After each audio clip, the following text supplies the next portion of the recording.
This segment has been sponsored by the Ubuntu Room. Come join Dana Sardano as she offers life-changing advice that will affect the spiritual, emotional, and physical aspects of your being. Within her easily available writings, you will find the solution you need for your problems. Tune in to the Ubuntu Room on the Brooklyn Cafe Show. Hi, my name is Dana Sardano, and this is the Ubuntu Room. I am so glad you're here. Thank you for joining me.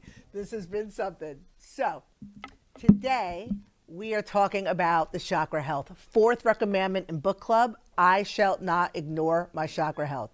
First recommandment, I shall not claim victimhood. Second recommandment, I shall not become entrenched in my emotions. Third recommandment, I shall not apply irrational beliefs and toxic behavioral patterns to my life experience.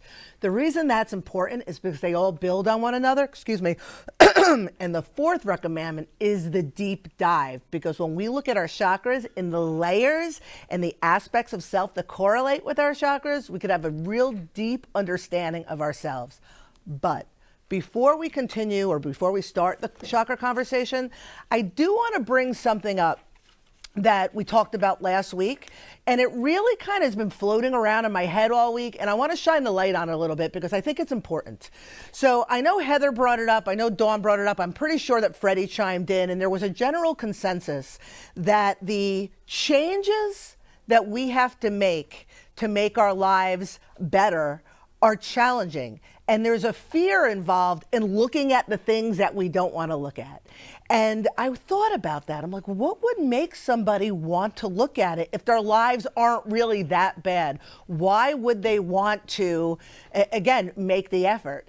And it got me thinking about like how you don't know what you don't know until you know it. Okay, so I'm gonna share a little bit with you. So it got me thinking about when I was single. I didn't get married till I was in my early 40s. So I was single all through my 30s, all through my 20s, dating here and there. And I would meet these guys, and like there'd be red flags all over the place, and of course I would be dodging and ignoring. But like I would talk to my friends, like, oh, maybe this is the one. And they're like, no. When it's the one, you know. And I'm like, how do I know? Like, how do you know? Like, if you don't know, how do you know? And that's how I think about not wanting to change things for fear, because if you don't know how good they could get, what would be the carrot? What would inspire you to make those changes? Then it got me thinking, and sit tight for this one. I actually made a video on social media the other day, and it's kind of ridiculous, but I'm going to share it anyway. Last week, I got my period. That's right. Trying to see if Freddie's paying attention. All of a sudden, he's like, you got your what? Last week, I got my period. In a month, I'm going to be 55 years old. So I wasn't expecting it. Because you get to this age, you get a couple, you don't get a couple. At the crime scene, it disappears. So you're not really expecting it. But it came, I know. You guys are probably like, what the hell is she doing? But just stick with me for a second. It came with all the things that come with the period, like the weight of the world is crushing around me, and I'm annoyed by everything, and I'm ready to blow up everything in my life and get a divorce and cut off all my friends. Like, it came with that. But when I got my period, I was like, oh, that. And then it got me thinking about, in my youth, all of the things that I blew up in my life because I had these hormonal imbalances and didn't really realize what it was until I started recognizing the pattern.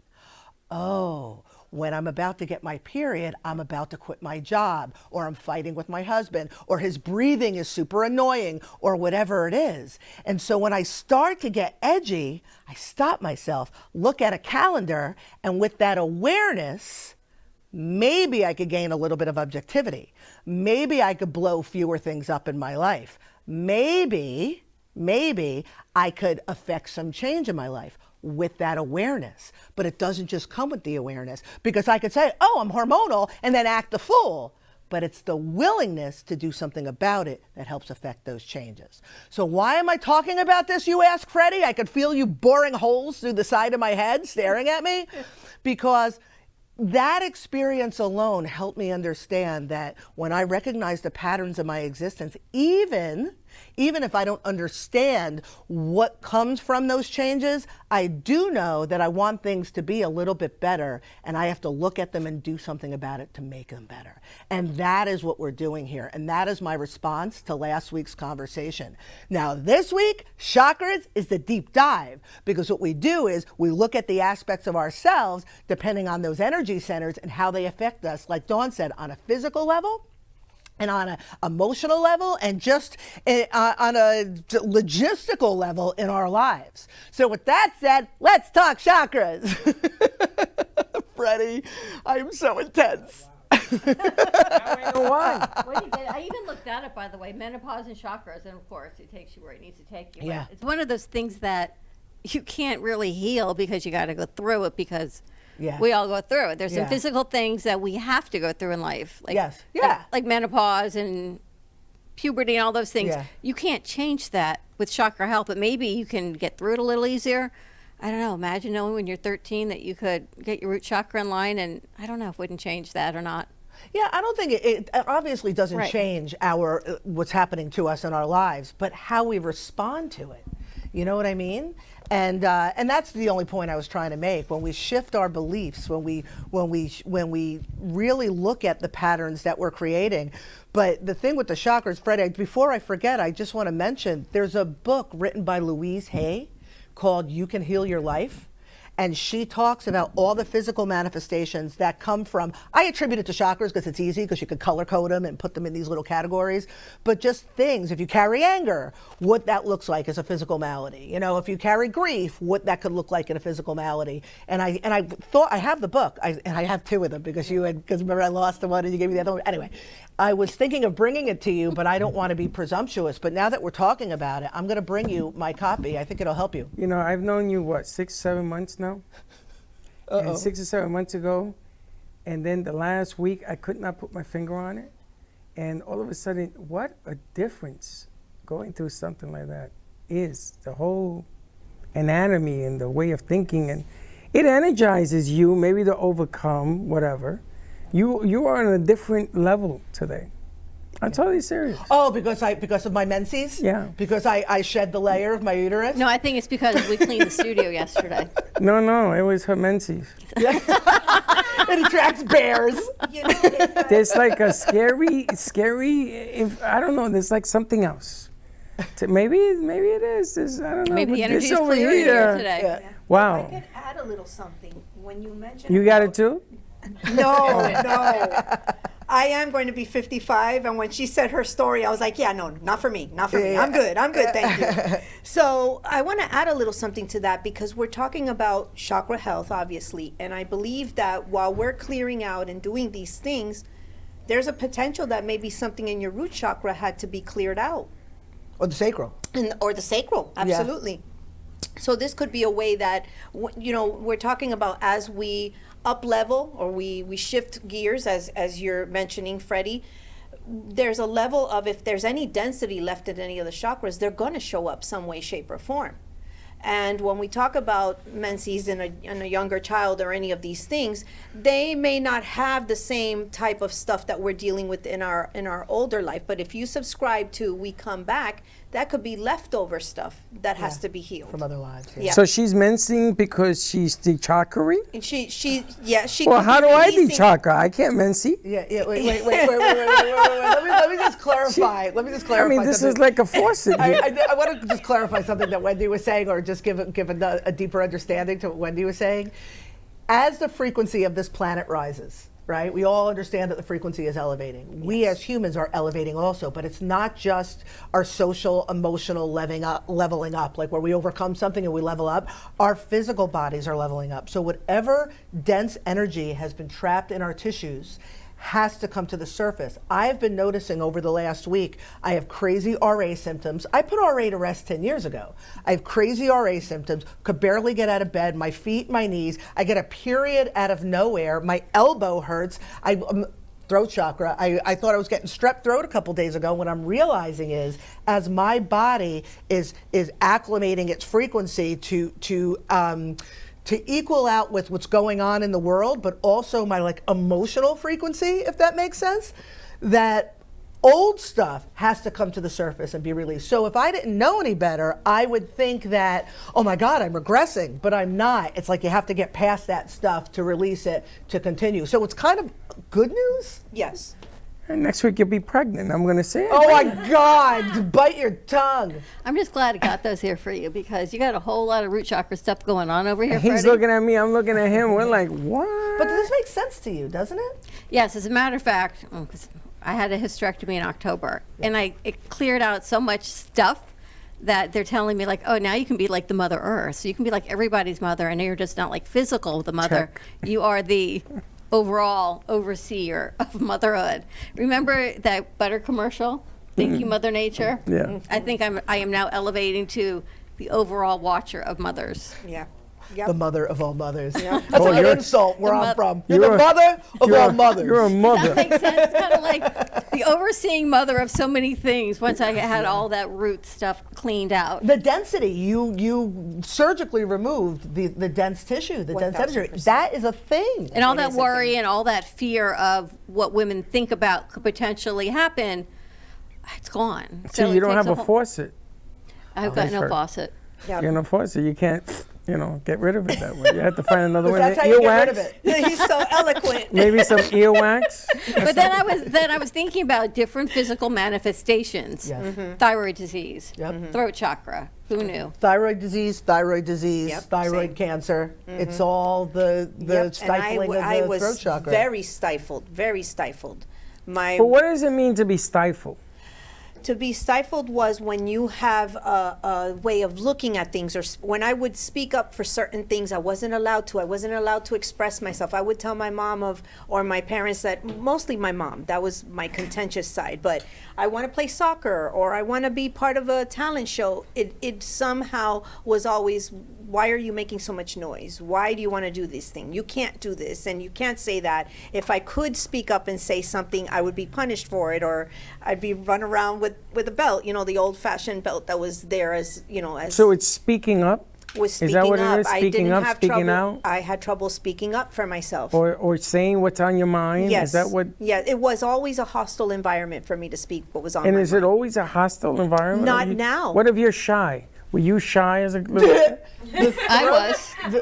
But the She throat was. chakra is about living in your truth, speaking your truth, living authentically, proper communication, expression. It's all about that. So it could look in being super shy. It could look being abused for having opinions. In mine, no matter what I did, anytime I showed an expression of myself, it was crapped on. Yeah. It was either, Dana. Oh, Dana. Or if my brother was doing something terrible to me and I would be upset about it, I would get in trouble. And the exact words were, well, you're the one making all the noise. So there's this stifling in all these different ways that affect, and women are typically stifled because of the nature of being women. That's just the way But it you is. were never stifled. Are you? I You look didn't at- read. I look at you. You didn't read. No, I understand what you wrote, but I'm talking about this different types of stifle. Yeah. There's that you want other people to hear what you have to say. Yeah. Or you just say what you need to say. Yeah. And you say what you need to say. I used to with consequence.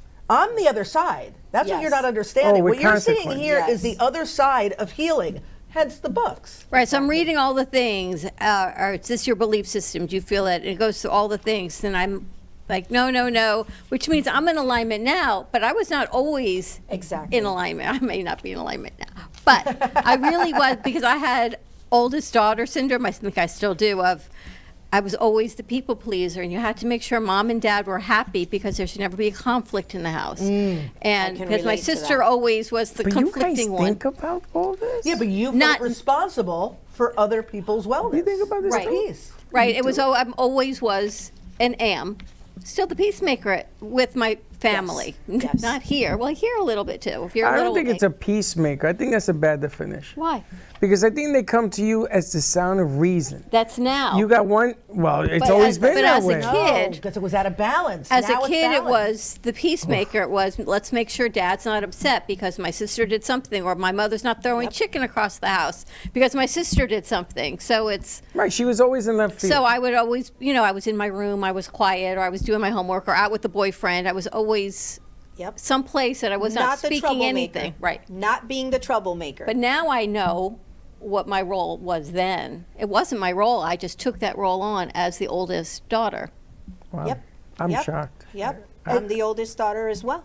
I'm the oldest one. So it was for me, I would hear, you should know better. You're in trouble because you're the oldest one and you should know better. Even though when I had.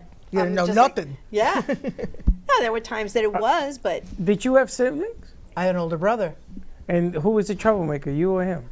It depends on who you asked, but Who, I'm asking you. I was the mouthier one, so Yeah. I got a lot of heat. I believe that my brother, however he was feeling, because it was a dysfunctional environment, he took it out on me. 'Cause he was the golden child. He was the golden child, but it was still dysfunctional. He was still unhappy.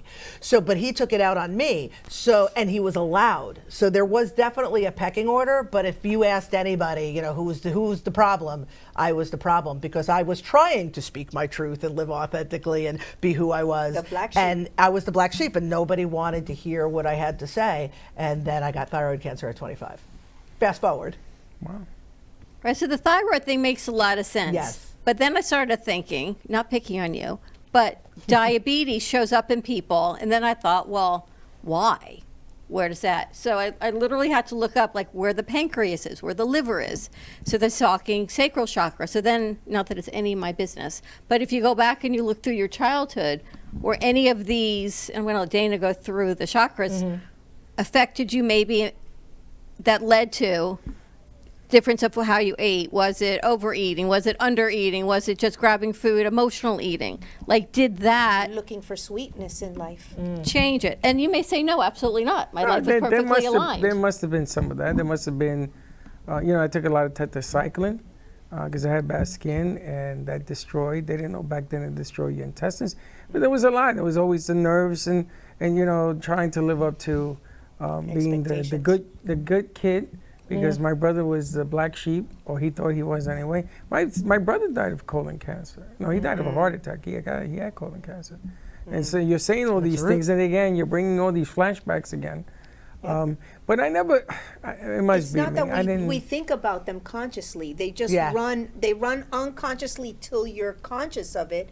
And then you can say, oh, okay, so maybe there is something here. But, there's many people who go on automatic pilot and they never look at it. And some people, they're just, I know a few people in my own life that they have all these chronic illnesses, and it's because they don't want to look at it. They don't want to look at it. They don't want to look at it. Not even this much. Yeah. So it's denial, it's putting up a wall, and what you do is you concretize that illness, and it shows up as a chronic But the illness. importance of what you guys are going over with is that's how we raise our kids. Based on the misbelief of thinking that we know what we're doing when we don't. Yes. Yeah. It's So our I'm little sitting here gift to saying, the next generation. How much did I screw up my kids? So we're trying to take accountability, and when we talk about taking accountability, it's taking accountability where we've kind of goofed up and then trying to give our kids better. I have my one son, and I tell him all the time, I look back at things that I thought I had done good. My sister says this, I thought I was a good mom, and now I hear my kids that are now in their 20s, and they're saying, Mom, you did the best you could, but here and here. Wow. So she's kind of like, oh, now I got to look at that too. So we're still trying to, level up or do better than what was done with us. And we're doing it now. Like I said, I'm going to be 55. I wish I would have had this in my 20s. You know what I mean? Yeah. It's an evolution, though. It is. It's an evolution. When you look back at the generations, I'm sorry? I didn't hear what you No, said. I'm not in my 20s. Can you relate to this? I see you nodding your head a lot. I'm waiting to ask a question. Please. So it's about the surgery thing, because Dawn, you mentioned you had surgery, and it kind of cleared up some of the chakra issues. And because I had my root chakra, I think all my chakras are because of my root chakra, because I had a I was in a car accident when I was a kid, and my dad died, and so I had all these issues, and then last year I had a hip replacement that really improved things, and so my question is, can just a surgery actually help your chakra? Is that It's possible, yes. Yeah, and you know what I was thinking when you guys were talking about just the chakra energy.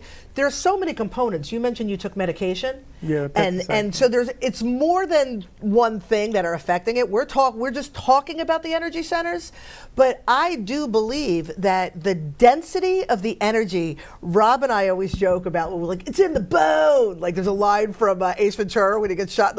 It's in the bone, and so it's so deep within there. So if you have a surgery that replaced the density of the fear and trauma, right? That hip replacement is a result of childhood trauma from this accident, right? That is built on with every year. So you've removed a huge part of that dense energy. So that's awesome. But then there's the other layers of what kind of emotional effect that has not yet been worked through. Like, yes, you lost your father. With permission? Yes, you lost your father, and you do understand as an adult that it was an accident, but is there blame? Is there abandonment? Absolutely. And that's I totally my point. blame him. I'm so angry at him for leaving me as a child, but it was a car accident. It was nobody's fault. So, It was the other people's fault. look at what we're saying here. The childhood's belief, and I do that all the time in the book. The childhood belief is, I blame him. He left me. Irrational. Completely irrational. The adult's understanding is, oh, it was a car accident. It was somebody else's fault. So you have to figure out, and that's the work. That is the work that I speak of. Taking the adult's brain, the adult's rational brain. It makes sense. It was an accident. It was somebody else's fault. My father was a victim of this, and I was as well.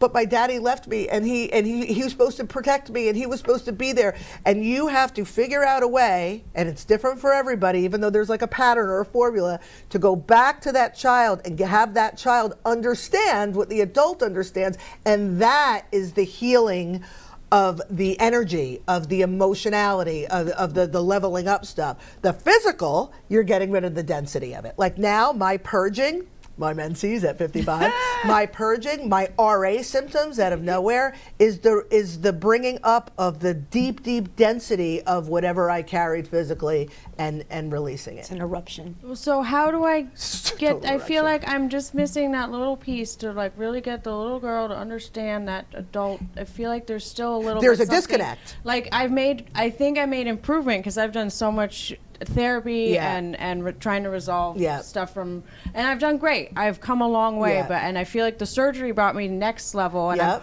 I'm almost there, but my root chakra, it still feels like she doesn't quite get it, and I don't know how to get the Just last layers. part. It's layers. Like what you did this weekend. You had a healing session this weekend is another layer. Giving yourself moments of quiet, having realizations, like something will come up for you and you'll go, oh my God, I still hold Connect that. the dots. And then you forgive yourself.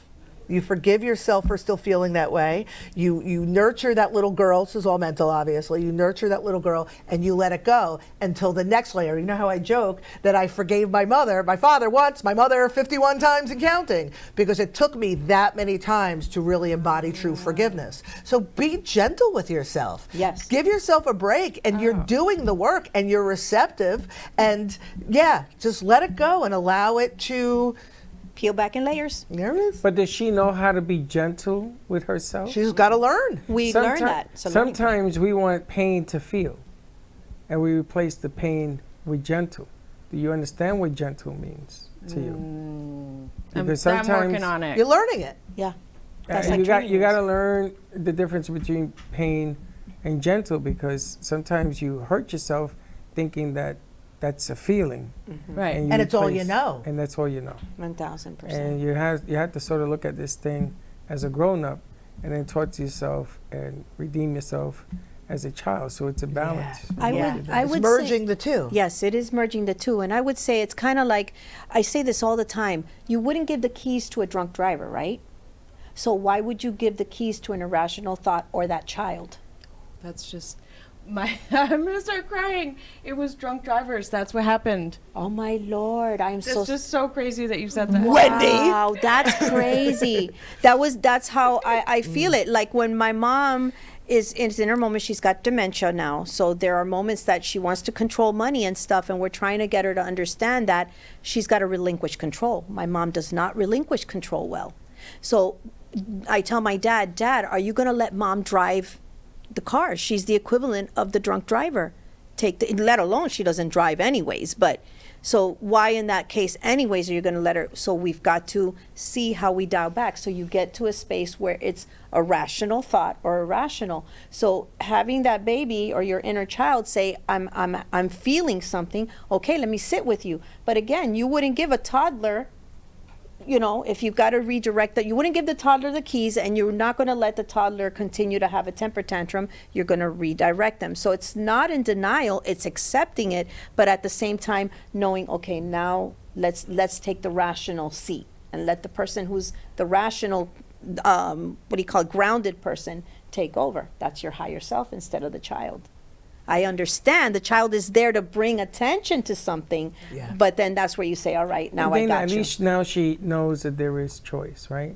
That you can Yes. repair this, that it isn't a whirlwind that has no light at the end of the tunnel. It's not an abyss. No, and that's the point that I was making with my ridiculous story about when I understood in my youth that these were symptoms of a hormonal imbalance and was able to recognize it before it got out of hand and utilized my understanding, my awareness of it to make different decisions and not. I broke up with a boyfriend when I was like 23. And then when I tried to get back with him, he was like, nah, I think you were right. And I was devastated. But I only did it because I had PMS.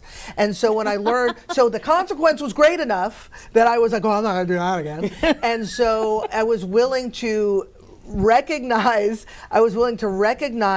the symptoms of imbalance, recognize the pattern of behavior because of imbalance, get ahead of it, and then restructure my behavior, restructure my patterns. And that's all you're doing. That's it. And so it doesn't, every period doesn't have to be where, you know, you're packing your stuff and you're moving out. It's like, oh, okay, I hate the way he breathes, but it's because it's me. You know what I mean? You are touching. I'm a little too close to home. Yeah. Rob, I love you, man, but you breathe. It's a little loud. And you're touching so many people in the studio. Right? Yeah. Right? Because we're all the same. It just looks a little different, but we're all the same. So you had this very, very, very tragic thing. Very tragic. To call it a thing is diminutive. Diminutive. Yep. Diminutive. I'm making it small, and I don't mean to make it small. God, I'm so intense. But I'm looking at Sydney over there, and I'm pointing at Sydney because Sydney, when she first came to us here, was going through this emotional stuff. Now, you know, this is something that Dawn has to talk to them about and everything else. But in this cave in here, they all get these things all at the same time. It's like an alarm they clock. sync up. Oh my God! And every Menzies are guy, synced up. half the intern males I have left. Because every guy comes in, they're scared of the women. But They're different people. But they That's have to learn. hilarious. They have to learn that it's not an excuse to behave a certain way. And again, it's not all of this. We all have a story. It's not an excuse to let it dictate our existence. What it is it's giving us information for an awareness. Okay, so my situation is this. Oh, so I have to do this to fix it. Your situation is this. Her situation is this. It's the awareness and the willingness. And that's why I open with this, because I think too many of us are, even if there is an awareness, we use that as a crutch. And you're not doing that. And that's why I admire you, because you are open and taking the steps to try to improve your life and rid yourself of what burdens you. And if more people were as open as you are, this world would look a lot different. I really admire you, Max. And it's not just because your shoes don't match. It's because you want better for yourself. It's the showing devil up. and the angel, her shoes. Yeah. Yep. Actually, it is because your shoes don't match. Yeah. That's what makes you so freaking different. Yep. Yeah. You're showing up. You're showing up. Authentically showing up. I just worry about myself because it's like what Freddie said. It's not that I like to suffer. I'm just really good at suffering. I have really high pain all threshold. you know. So, I mean, like that worries, you know, I can suffer a lot. And because sometimes that's a motivator for change. But I don't know. I can handle a lot of stuff. And so is there a way to like maybe not suffer? I think you got to change your beliefs. All right, we're going to take a It's commercial break. perception. Hold on to that. Okay. Hold on to how can we restructure our belief system and actually heal once we've identified that maybe it's our chakra. We know we need to do the work. What is the work that we need to do? More to come. All right, we're back. You know, it's funny. My sister used to say to me, and my brother, I am on my monthly, and this is a public service announcement. And here is your warning. You pass this line, you're going to get beat up.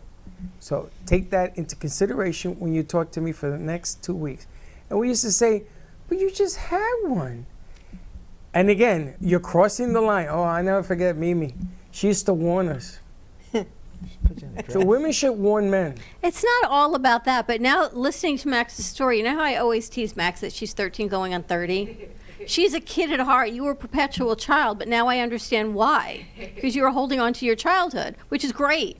And it's great that you can manifest it and be authentically who you are, which is amazing. Yeah. Now you just got to heal some of the pain that goes with it while you stay authentically who you are. 1,000%. Yeah. Heather, That's confusing. No, but I got Heather and Sydney here. I feel like if you guys want to pipe in, just pipe in. Do She's you like, want to "What, pipe huh?" into your child self you?